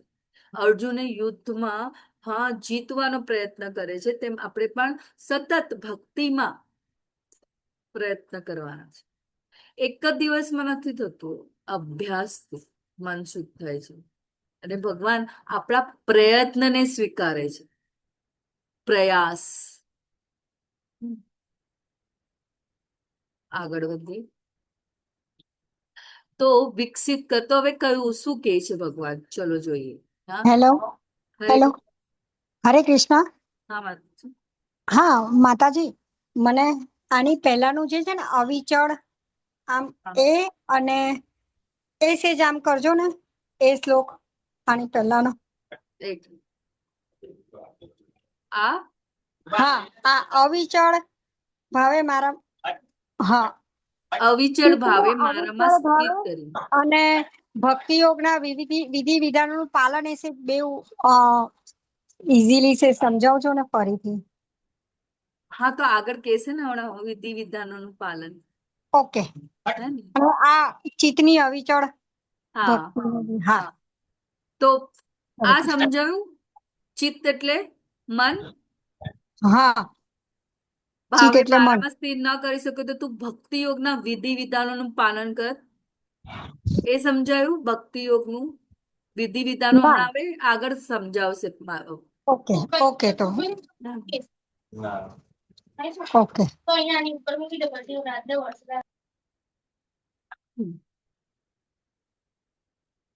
તો અહીંયા સાધના ભક્તિના નિયમનકારી સિદ્ધાંતોનો અનુસર, જેમણે જેમણે કૃષ્ણ પ્રત્યે લગાવ વિકસાવ્યો નથી, તો શું? જો કોઈ ભક્તિ સેવા ન કરી શકે તો પછી ભક્તિ યોગના નિયમનકારી સિદ્ધાંતોનું પાલન કરો અને તમને મને પ્રાપ્ત કરવાની ઈચ્છા વિકસિત થશે. તો શાનું નિયમનકારી સિદ્ધાંતોનું? તો શુદ્ધ પ્રેમનો તે તબક્કો કેવી રીતે પ્રાપ્ત કરવો? વર્તમાન ઇન્દ્રિયો સાથે ભક્તિ સેવાનો અભ્યાસ કરો, એટલે આપણી જે ઇન્દ્રિયો છે ભગવાનની સેવામાં લગાવો. ભક્તિ સેવાના નિયમોનું પાલન કેવી રીતના કરવું? તો ગુરુનું માર્ગદર્શન. સમજાયું આ ગુરુનું માર્ગદર્શન. પછી કોઈ પણ અભ્યાસ કરી શકે. અભ્યાસ કરવાની લાયકાત શું છે? કોઈ સર્ટિફિકેટ કઈ કરવું જોઈએ ના, કોઈ પણ અભ્યાસ કરી શકે છે. હા, સફળતાની બાંયધરી શું છે? તો ભગવાનના પ્રેમની ખાતરી છે. જેમણે કૃષ્ણ પ્રત્યે લગાવ વિકસાવ્યો નથી એમણે કેવી રીતના આવવું આના અંડરમાં? તો ગુરુનું માર્ગદર્શન દ્વારા. હે ને? તો ભગવાન કહે છે, જો તું તારું મન મારામાં સતત સ્થિર રાખી શકતો ન હોય તો તે અભ્યાસ યોગ દ્વારા મને પ્રાપ્ત કરવાનો પ્રયત્ન કર. ભગવાને 8મા શ્લોકમાં શું કીધું? મન અને બુદ્ધિ મારામાં સ્થિર કર. મનથી શું થાય, બુદ્ધિથી શું થાય એ આપણે જોયું. ભગવાન જાણે છે કે દરેક વ્યક્તિ તરત જ આ અવસ્થામાં પહોંચી શકવાનો નથી, તો બીજો માર્ગ દર્શાવે છે ભગવાન. તો અભ્યાસ યોગ, નિયમિત ભક્તિની અભ્યાસ કર. તો અહીંયા જો તું ભક્તિ યોગના વિધિ વિધાનોનું પાલન ન કરી શકે તો મારા માટે કર્મ કરવાનો પ્રયત્ન કર. શું કહે છે? મારા માટે કર્મ કરવાનો પ્રયત્ન કર. તો શું કરી શકીએ આપણે કર્મમાં? હા, અભ્યાસ નહીં કરી શકે. અહીંયા આપણે જોયું માતાજીએ કીધું કે વિધિ વિધાનોનું પાલન કરું. અહીંયા વિધિ વિધાનોનું પાલન કર, એ રીતે મને પામવાની ઈચ્છાને વિકસિત કર. બરાબર? તો વિધિ વિધાનો એટલે ભગવાનની પૂજા કરવી. અહીંયા તમે જોઈ શકો છો. અહીંયા પૂજા આપણે સેવા, હમ પૂજા ભોગ, સેવા ભક્તિ. કીર્તન, સંગ, હે ને? હવે પછી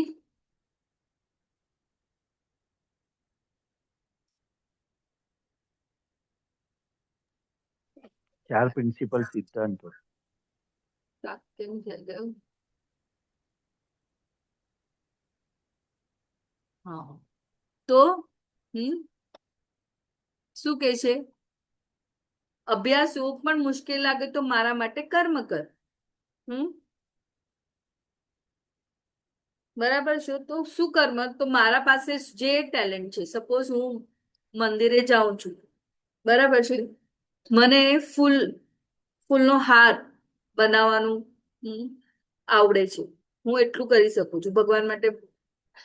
હા, ભગવાનનું સાફ સફાઈ, મંદિરની સાફ સફાઈ કરી શકું છું, એટલી મને એટલું આવડે છે. તો વોટ આઈ કેન ડુ, જે મને આવડે છે હું ભગવાન માટે કરું. તો જો તું ભક્તિ યોગના વિધિ વિધાનોનું પાલન કરી ના શકે તો મારા માટે કર્મ કરવાનો પ્રયત્ન કર. તો હવે 8મામાં મન અને બુદ્ધિને કૃષ્ણમાં સ્થિર કરવા કીધું. 9મામાં ભગવાને કીધું કે જો તે ન થઈ શકે તો અભ્યાસ શરૂ કર. એટલે અભ્યાસ એટલે કે પૂજા, અર્ચના, સેવા, એટલે કે સુપત્રમ ફૂલમ ફલમ તોયમ. તું સેવા કર, તું જે કરે છે નિયમિત રીતે ઘરમાં, એ રીતે તું મને યાદ કરીને તું એ અભ્યાસ શરૂ કર. હવે અહીંયા કહે છે કે જો અભ્યાસ જેવું પણ તને મુશ્કેલ લાગે છે તો મારા માટે કામ. અભ્યાસે અપ્ય સમોર્થસી, એટલે કે જો તું અભ્યાસો કરવામાં પણ અસમર્થ છે તો મત કર્મ પરમો ભવ, તો મારા માટે કર. જે રીતના મંદિરની સેવા કરવી, અહીંયા તમે જોઈ શકો છો કેટલું સરસ ચિત્ર છે. હું આર્કિટેક્ટ છું, હું ઇન્ટિરિયર ડિઝાઇનર છું, હું ફેશન ડિઝાઇનર છું. What I will do, I will try to do સમ સેવા, ઓફર માય ટેલેન્ટ. મારી ટેલેન્ટ જે છે એ હું ભગવાનને ઓફર કરું. હું કઈ ન કરી શકું તો રસોઈ બનાવીને ભગવાનને ભોગ ધરાવી શકું છું, ઘરે પણ કરી શકું છું. ભગવાન માટે કઈ, જો જગન્નાથજીની યાત્રા જતી હોય ત્યારે તો અમે મંદિરોમાંથી શું કરી શકીએ? આપણે તો ભગવાન માટે ભોગ બનાવીને આપણે એ રીતે કે આપણે નિયમોનું પાલન કરતા હોય, જ્યાં આપણે શું કહેવાય કે તામસિક, જે રીતના આપણે કાંદા લસણ વગરનું ભગવાનને ભોગ ધરાવતા હોય સ્પેસિફિકલી, એવું કઈ તમારી રીતે ભોગ ધરાવો, હરિનામ સંકીર્તનમાં ભાગ લેવો. આ તો બહુ મોટી ઓપોર્ચ્યુનિટી છે કે આપણે આ લેવલ 2ના ક્લાસ સાથે સાથે જગન્નાથજીની રથ યાત્રા નીકળવાની છે. તો એમાં આપણે શા માટે આ ના કરી શકીએ? કરી શકીએ છીએ બધા. અને આપણે શું કરી શકીએ? ભગવદ્ ગીતા અને ભાગવતમના વિતરણ કરવું એ પણ એક સેવા છે. મને જે લાભ થયો છે બીજાને પણ એ લાભ મળે, એ રીતે આપણે એ રીતે પ્રત્યક્ષ રીતે ના કરી શકીએ તો પરોક્ષ રીતે પણ આપણે એ પ્રયત્ન કરવો જોઈએ. ભગવાનના કામમાં, ભક્તિમાં આપણે પોતાની જે ટેલેન્ટ મળી છે, પ્રતિભા, આપણે કહેવાય ટેલેન્ટ એટલે પ્રતિભા, એને સમર્પણ કરવું. તો એ ભક્તિ એટલે કે ધ્યાન અને સમાધિ નહીં, પણ પોતાની ઇન્દ્રિયોને ભગવાનની સેવામાં રાખવું. તો ભગવાનની સેવા પણ શું છે? ભક્તિ છે. તો મદર તંબી કર્માણી કુર્વના, એટલે કે મારા માટે કર્મ કરો. શાના માટે? ભગવાનને પ્રસન્ન જો કરવા માટે આપણે કાર્ય કરીએ, એ શું બની જાય છે? ભક્તિ બની જાય છે. તો નોકરી કરવી પણ એ શું છે? એ આવક જે આપણી આવે છે એને ભગવાનમાં ઉપયોગમાં લે. દાન કરવું, હું જે ભગવાને મને જે આપ્યું છે એમાંથી હું ભગવાનને આપું છું. તો હું જે પણ કરું છું, જે મારી પાસે છે હું ભગવાનને આપું છું. જો મારી પાસે પૈસા છે, હું ભગવાનને અર્પણ કરું છું. ભગવાનની સેવા કરવી, સિદ્ધિમય આપીશ, એટલે કે તું પૂર્ણતા પ્રાપ્ત કરીશ. તો કઈ પૂર્ણતા? ભગવાનની શુદ્ધ ભક્તિ, ભગવાનની કૃપા, પૂર્ણ અવસ્થાને પ્રાપ્ત કરવી. એટલે કે શું? ભગવાનના ધામની પ્રાપ્તિ. 3 વસ્તુ આપણે જો સમજવું હોય તો તું પૂર્ણતા પ્રાપ્ત કરીશ, એટલે કે ભગવાનની શુદ્ધ ભક્તિ, ભગવાનની કૃપા અને અંતે ભગવાનનું ધામ. તો આપણે અહીંયા પ્રભુપાદ શું કહે છે કે સેવા દ્વારા જ આપણે ભક્તિ માર્ગમાં આગળ વધી શકીએ છીએ. તો જ આ કલ્ટિવેટ થાય. અને જરૂરી નથી કે એકદમ મહાન સ્તરમાં. ભગવાન કે છે ધીરે ધીરે આગળ વધવાનું છે, પણ એ કેવી હોવી જોઈએ? નિસ્વાર્થ. સ્વાર્થ ન હોવું જોઈએ, બાર્ટર એક્સચેન્જ ન હોવું જોઈએ ભગવાન. શુદ્ધ હૃદય ક્યારે થાય છે? નિસ્વાર્થ રીતે કરે તો જ આપણે ભગવાનની પ્રેમથી એ ભાવથી ભક્તિમાં આગળ વધી શકશું. બરાબર.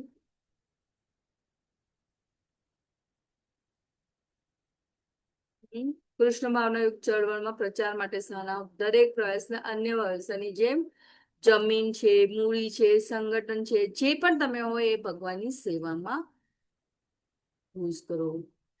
મંદિર બનાવવામાં મદદ કરી શકો છો આપણે. હમણાં કોલેજની પણ આવો જે રીતના આપણે ભગવદ્ ગીતા ઓનલાઈન કરી રહ્યા છે એવી રીતના આપણે ઇસ્કોન ખુલાઈ મેંગ્લોરમાં પૂરી સરસ કોલેજ બની રહી છે મોટી રિલેટેડ. તો એ કેટલા જીવોનો કેટલો ઉદ્ધાર એનો આપણે થોડો ઘણો આપણે ભાગ પાડવી શકીએ. જે પણ આપણી એવું નથી કે નો યુ હેવ ટુ તમને ડોનેટ કરવું આટલું જ કરવું આટલા ના, આપણી શક્તિ પ્રમાણે we can તો મદદ કરવું એ સેવા છે.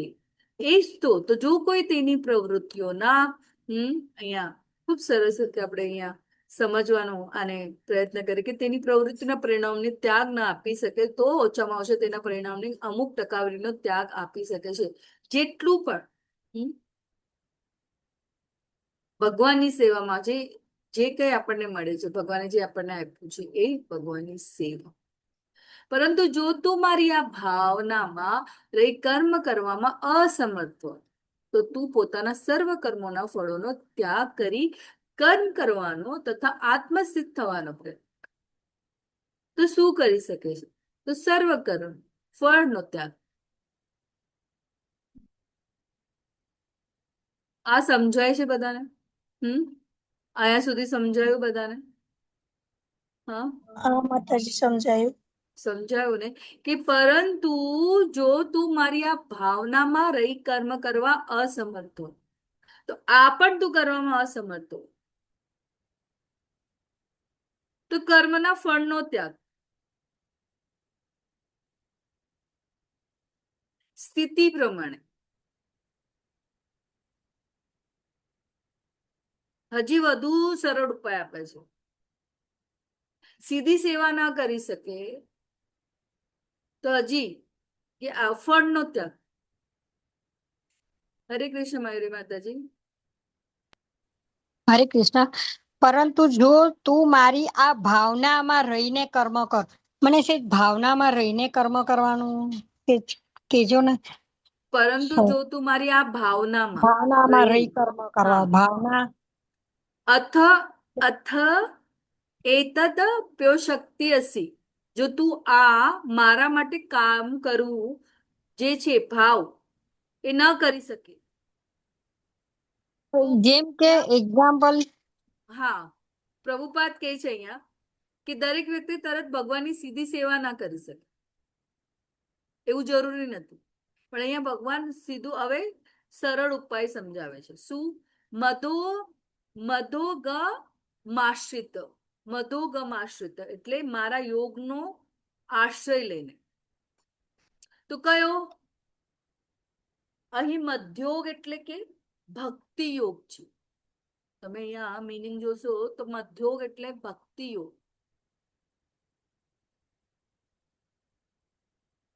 વ્યક્તિએ શું વિચારવું જોઈએ? એવો ભાવ રાખવો જોઈએ કે એનું જીવન ભગવાન તરફ આગળ વધે ભાવનામાં. સમજાય છે મયુરી માતાજી અહીંયા સુધી? હા, એટલે મારામાં ચિત્ત મન રાખીને કર્મ કરતું એ ભાવના. હા, મારા પર જો આપણે ભાવ તો શું રાખીએ ભગવાન તરફ કે અંતે ભગવાન તરફ આગળ વધે. ના કે ઇન્દ્રિય તૃપ્તિ વખત. આટલું તો આપણે આટલા 11 અધ્યાય સુધી એટલું તો સમજાયું કે સ્વકેન્દ્રિત ઇન્દ્રિયો તૃપ્તિ નહીં પણ ભગવાન માટેની સેવા માટે આપણે યુઝ કરવી જોઈએ. બરાબર છે. બધી જ ઇન્દ્રિયોને ભગવાનની સેવામાં સાથે અગર ભક્તિમાં આપણને આગળ વધવું હોય તો આપણે બધી ઇન્દ્રિયો ભગવાનની સેવામાં લગાડવું ને આપણી પાસે જે છે એ ભગવાનની સેવામાં લગાવવું. બરાબર. આટલું સમજાઈ ગયું? હા હે ને? સર્વ કર્મ ફલ ત્યાગ, એટલે કે હા તમામ કર્મોના ફળનો ત્યાગ કર. જે રીતના જે પણ હોય, નેગેટિવ આવે, પોઝિટિવ આવે, આપણે અચ્છા હંમેશા ફળની ચિંતા કરવા લાગે. હવે કોઈ સ્ટાર્ટઅપ સ્ટાર્ટ કર્યું આપણે, તો આપણે વિચારે કે આ મને આ પ્રોફિટ થશે તો આમ કરીશ, નેગેટિવ આવે તો હું શું કરીશ. તો એ વિચારવામાં જ આપણું શું થઈ જાય છે? કર્મ. હા, એ આસક્ત થઈ જાય છે. પણ ભગવાન હા અહીંયા શું કહે છે? સર્વ કર્મોના ફળોનો ત્યાગ કરે, તમામ કર્મોના ફળનો ત્યાગ કર. એટલે ભગવાન કહે છે કે કર્મ નથી છોડવાનું, હા કામ કરવું છે, હમ પણ એના ફળની આસક્તિ રાખવાની નથી. નથી. તો ઓકે, કોના માટે? પોતાના લાભ માટે નહીં, ભગવાનની ઈચ્છા, ભગવાનના લાભ. ઓકે, ભગવાન માટે ઉપયોગ કરવાનો. તમે જોવો છો કે અહીંયા કેટલું સરસ અહીંયા જે ભગવાનની લીલા છે, ભગવાનની જે અહીંયા ભગવાનના દર્શન કરવા, જેણે હમ જે રીતે જે રીતે ભગવાન માટે જે કઈ લઈ આવી શકે એ રીતે ભગવાન ના માટે હમ લઈ આવ્યા છે. હે ને? જુઓ, બરાબર. જે બધા ભગવાનની સેવામાં છે. હા જેની પાસે જે છે એ ભગવાનની સેવામાં, જેની પાસે જે છે એ ભગવાનની સેવામાં. અહીંયા તમે જોવો છો, અહીંયા હમ બધા જ ભગવાનની સેવામાં લાગે છે. તો એ હમ આત્મસ્થિત, હમ શું કે છે? આત્મય સંયમી બનાવે છે. શું બનાવે છે? તો એ શું કરે છે? જ્યારે આપણે ભગવાનની સેવામાં લાગે તો આપણું મન કેવું થાય? શુદ્ધ થાય. શુદ્ધ થાય. જો હા હું ભગવાન માટે ભોગ બનાવવાનું વિચારું તો હું જુઓ, નોર્મલ એક એક્ઝામ્પલ આપું કે આજે હું હમ, મારા પરિવાર માટે ખાવાનું, તો આપણે સાંજ થાય તો આપણે શું બનાવું, હા ને કેવી હવે મનમાં એન્ઝાયટી થાય, આપણને સ્ટ્રેસ થવા માંડે, રાઈટ? હા હા રાઈટ. હા. પણ જ્યારે તમે એમ વિચારો કે આજે સાંજે હું ભગવાન માટે શું બનાવું, તો તમારા વિચારો ક્યાં લાગી ગયા? ભગવાન પર. પછી ઓકે. તમે વિચારો કે હું શાકભાજી લેવા જાઉં, તો હમ ભગવાનને શું ગમશે? કઈ શાકભાજી? તમે એવું નથી વિચારતા કે આજે મારા છોકરાને આ ખાવું છે તો એને આ ગમશે કે નહીં ગમશે, એવું નહીં. You are okay. Going to think about him, કે ભગવાન માટે, કે ભગવાન. આજે ભગવાનને માટે હું આ બનાવીશ. તમે એમ નથી વિચારતા કે મારા પરિવારને ભાવશે કે નહીં ભાવશે. તમે એ વિચારી રહ્યા છો કે ભગવાનને ગમશે તો હું ભગવાન માટે આ બનાવું. હા તમારા હા વિચારો ક્યાં જતા રહ્યા? ભગવાન પર. ભગવાન. હા. ઓકે, તો બરાબર. એ રીતે તમારું મન કેવું શું થયું? ભગવાન પર લાગી ગયું. તમે હમ શુદ્ધ થતું ગયું કે હા, now you are not thinking in perspective of your family, you are thinking in perspective of ભગવાન. ભગવાન. સમજાયું? ઓકે, તો એ સમજાયું. કર્મ શું થયું? શુદ્ધ થયું. શુદ્ધ થયું. તો યસ. તમારા વિચારો એમાં લાગી ગયા ને કે હા, કાલે હવે સવારના મંગળા આરતીમાં મને ભગવાનને આ ભોગ લગાવવાનો છે. તમે એમ નથી વિચારવું કે હું બ્રેકફાસ્ટમાં શું બનાવવાની છું, આને હા હા ટિફિનમાં શું બનાવું, આ ભાવશે એ ભાવશે, નહીં. But thinking about Krishna. Krishna. Okay, સમજાયું? તો એ સમજાયું પાકું. હા. તો ફળનો ત્યાગ કરી કર્મ કરવાનો તથા આત્મસ્થિત થવાનો પ્રયત્ન કર. ભગવાન શું કહે છે? પ્રયત્ન. હે ને? ઓકે, થેન્ક યુ એક જ માતાજી. વારમાં ભગવાન આપણને નથી કહેતું કે આ કરવું જરૂરી છે ને. પ્રયત્ન કરવા, વાર લાગશે. શબ્દોને સમજવાનો આપણે પણ પ્રયત્ન કરવાનો છે. હે ને? તો આપણે હમ કેવી રીતના? તો આ રીતે આપણી ઇન્દ્રિય શું થાય છે? નિયંત્રિત. નિયંત્રિત રહે છે. પછી સ્વાર્થી જે વૃત્તિઓ છે, આપણે જો હવે બ્રેકફાસ્ટ બનાવવાનું આપણે શું કરી દેતા? આને ભાવશે તો હું આ બનાવીશ, કાલે આ બનાવીશ.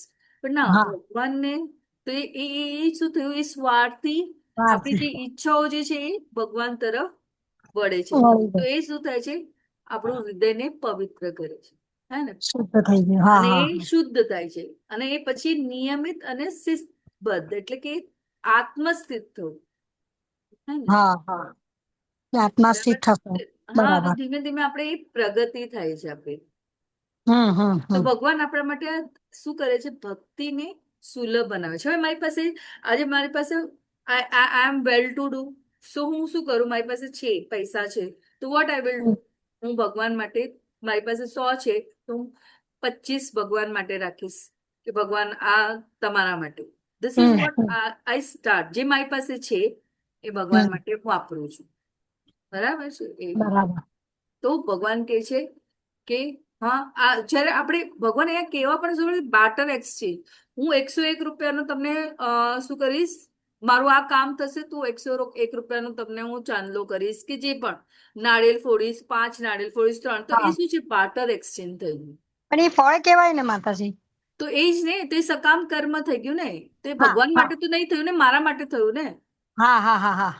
બરાબર, એ બરાબર. મારા માટે થયું ને. એમાં મારી ફળની ઈચ્છા છે ને. હા, એટલે એ તમે મારું સકામ. કામ કરો તો જ હું તમને આપું. હા, હા, હા. એમાં સ્વાર્થી વૃત્તિ છે ને. હા, બરાબર. હા.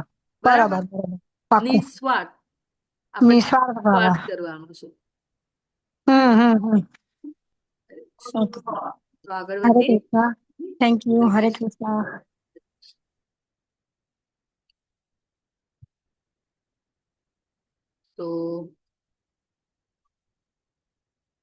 તો ભક્તિ સેવા કરો. જો કોઈ ના કરી શકે તો ભક્તિ યોગના નિયમનકાર સિદ્ધાંતોનું પાલન કરો. કૃષ્ણ માટે કર્મ કરો. જો ના કરી શકે તો તમારા કર્મના બધા પરિણામો છોડવાનો પ્રયાસ કરો અને સ્વસ્થ, જે ભગવાન કહે છે ને, તમારા કર્મના પરિણામનો ત્યાગ કરો. તો એકત્રિત પરિણામો કેટલાક સારા હેતુ માટે ત્યાગ આપો. મદદ કરે છે, એ આપણને ઉન્નત કરે છે આપણી ભક્તિમાં. જેવી રીતના આપણે એમ વિચારે સામાજિક સેવા, સામૂહિક સેવા, રાષ્ટ્રીય સેવા. હા, આપણને એવું લાગે હે ને કે સામાજિક સંસ્થાઓનું દાન, મહેનતથી કમાયેલા પરિણામો આવા બધે એ શુદ્ધ કરે છે, પણ ધીમે ધીમે એ ભગવાન સાથે અગર જો જોડાતું હોય તો આપણે કેમ મંદિરમાં દાન આપવાનું પણ આપણે જો જ્ઞાન યોગમાં આગળ દાન માટે પણ એક સ્પેસિફિક છે ને, તમોગુણી, રજોગુણી, સતોગુણી, હે ને, કેવા પ્રકારનું દાન આપણને કર્મ બંધનમાં બાંધી શકે.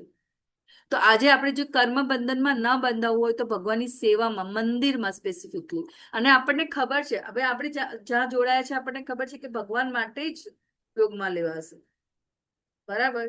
તો એ આપણને અકર, ક્યાં પણ તમે ગમે ત્યાં કોઈને દાન આપી દો, એ તમને ખબર નથી કે ક્યાં કેવી રીતના. આપણે સ્પેસિફિકલી જ્યારે ગણપતિ પંડાલોમાં આપણે નોટ સ્પેસિફિક, બધાને જ ખબર છે કે હાઉ દે યુઝ ઇટ, હે ને, છેવટે. સો એવા જગા પર દાન આપવું જ્યાં આપણને ખબર છે કે આ આપણી જે ભાવે ભગવાનની સેવા કરવા માંગે છે ત્યાં પહોંચે છે, ત્યાં ભગવાનની સેવા થાય છે. બરાબર. તો એ રીતે આપણે પ્રયત્ન કરવો જોઈએ. જો તું આ પ્રક્રિયા અપનાવી ન શકે તો જ્ઞાનોપાર્જનમાં પરોવાઈ જા. જોકે જ્ઞાન કરતા ધ્યાન શ્રેષ્ઠ છે, અને ધ્યાનથી પણ કર્મફળનો ત્યાગ શ્રેષ્ઠ છે. કર્મફળ ભગવાનની સેવા કરે, કારણ કે આવા ત્યાગ દ્વારા મનુષ્યના મનને શાંતિ પામી શકે છે. તમે ખૂબ સરસ અહીંયા તમે જોવો છો આ ભગવાનની લીલા. ભગવાન શું કર્યું, આ ફળ વાળી આવે છે અને ભગવાન બેસે છે, અને મને એમને પણ બહુ ઈચ્છા થઈ કે મારી માતા યશોદા અહીંયા રોજ લે છે, હું જવા છે. તો અને હા, એ ફળને તમે કહો, એને મુઠ્ઠી પર ચોખાના દાણા લઈને આગળ આવે છે.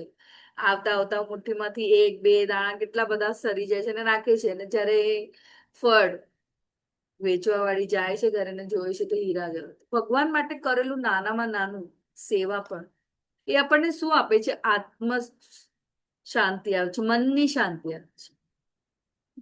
કે છે ભગવાન કે છે, અને શું કે છે કે જ્ઞાનો પ્રજન પરોવાઈ જાઓ. જો કે જ્ઞાન કરતા ધ્યાન શ્રેષ્ઠ છે.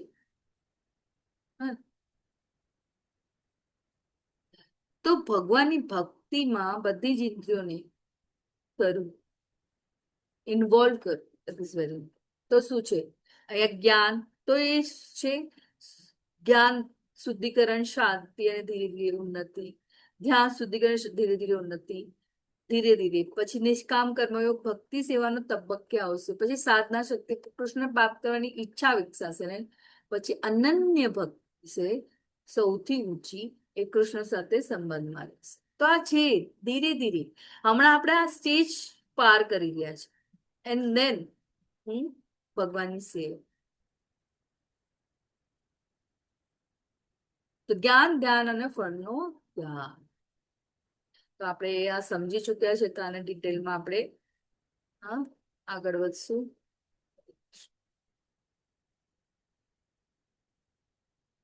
તો ભક્તિના પ્રગતિશીલ તબક્કાઓ પૃષ્ઠ નંબર મન સ્થિર કરવું આપણે સમજીશું ત્યાં આપણે થઈ ગયું ડિસ્કશન થઈ ગયું હે ને તો ત્યાગ ધ્યાન ને જ્ઞાન કેળવવું અને સૌથી નીચો તબક્કો પરોક્ષ છે તો કૃષ્ણને કયા ગુણો પ્રિય છે તો એ સાથે આપણે હું મારી વાણીને વિરામ આપું છું વાંછાકલ્પતરુભ્યશ્ચ કૃપા સિંધુભ્યૈવ ચ પતિતાનાં પાવનેભ્યો વૈષ્ણવેભ્યો નમો નમઃ અનંત કોટિ વૈષ્ણવ વૃંદ કી જય જય શિલા પ્રભુપાદ કી બધા શરણાગત સાથે એક સાથે ભગવાનને યાદ કરીએ બધા હરે કૃષ્ણ હરે કૃષ્ણ મહામંત્ર બોલો. હરે કૃષ્ણ હરે કૃષ્ણ કૃષ્ણ કૃષ્ણ કૃષ્ણ હરે હરે હરે રામ રામ રામ હરે હરે હરે કૃષ્ણ બાબા સર્વનો હરે કૃષ્ણ માતાજી હરે હરે કૃષ્ણ કૃષ્ણ માતાજી, દંડવત દંડવત પ્રણામ. પ્રણામ.